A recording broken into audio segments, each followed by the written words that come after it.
Everyone, today we're jumping headfirst into the wonderfully soft world of amigurumi. We're going to walk through exactly how to crochet this absolutely irresistible chubby cat using a really great beginner-friendly pattern. And just look at this little guy. This is what we're aiming for, a perfectly plump, striped tabby with the absolute cutest little face. By the end of this, you'll have all the tips and tricks you need to bring this adorable creature to life. So, what exactly are we making here? Well, this is an amigurumi project, which is just the Japanese art of crocheting these small stuffed toys. It's designed specifically for beginners, and the secret to making him so incredibly soft, it's all about that bulky velvet yarn. Okay, so here's our game plan. We'll start with all the tools and terms you need to know. Then we'll get into crocheting the head and body, crafting all the smaller features, putting it all together, and finally we'll wrap up with some pro tips to make your cat look perfect. All right, first things first, we gotta talk tools and terminology.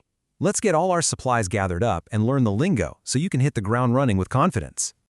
So here is your shopping list. You're gonna need 3 colors of that bulky velvet yarn and a 5mm hook. That size is key because it creates a really tight fabric so none of that fluffy stuffing can poke through. You'll also need some 12mm safety eyes and then, the usual suspects. Stuffing, a yarn needle, stitch markers, scissors, and a few pins for assembly. Okay, listen up, because this is a super important tip. Velvet yarn is amazing, but it can be a little tricky. Its fluffy texture can kind of hide your stitches, so working under a bright light is a must.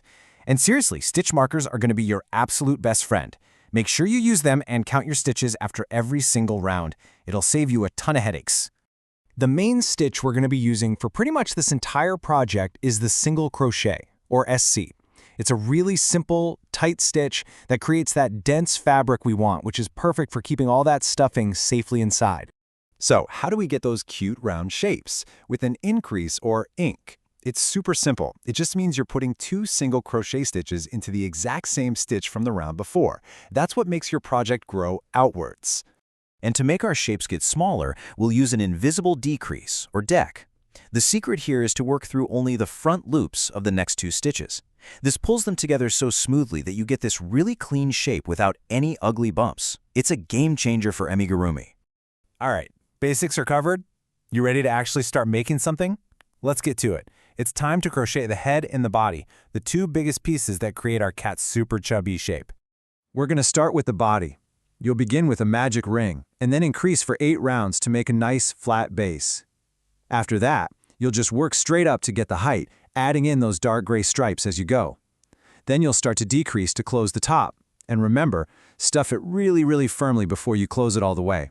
That's the secret to getting that perfect, solid shape that won't get all floppy. Now, a question I see all the time is about color changes. How do you get those stripes looking super sharp and clean? Because if you just carry the yarn up on the inside, sometimes you can see it through the stitches, and nobody wants that, right?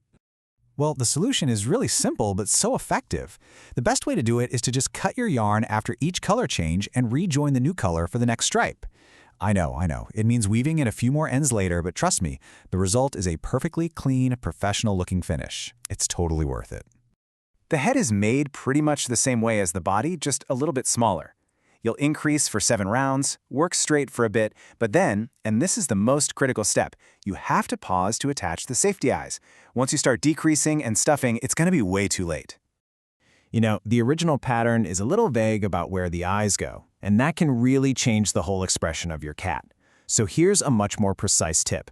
Put the eyes right in round 9, and make sure there are exactly 10 stitches showing between them. Getting this placement just right is what gives our cat that specific, sweet little look. The big parts are done. Now for all the fun little details. We're gonna make all the features that really give our cat its personality. The muzzle, the ears, those tiny paws, and of course, the tail.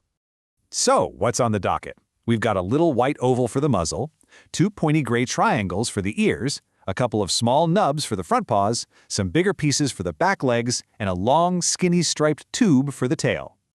Okay, the instructions for the ears in the pattern can be a little confusing. You start by making a circle, but how does that become a triangle? Well, the trick is actually super simple. Once you have your flat little circle, you just flatten it out, fold the top edge down, and give it a really good pinch. And bam! That one little fold creates the perfect pointy cat ear shape.